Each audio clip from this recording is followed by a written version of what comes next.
ons kyk na die nadele van die wet op basiese diensvoorwaardes. Eerste nadeel. Proses om te verseker dat alle werkers kontrakte het, kan tydrowend wees.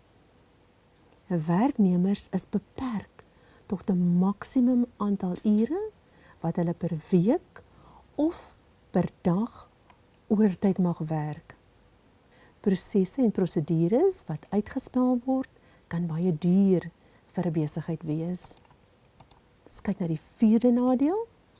Besighede word beperk binne die raamwerk van die wet op basiese diensvoorwaardes en die besigheid kan nie van goedkoop arbeid gebruik maak nie, want dit verhoog hulle salarisrekening en verminder hulle winste.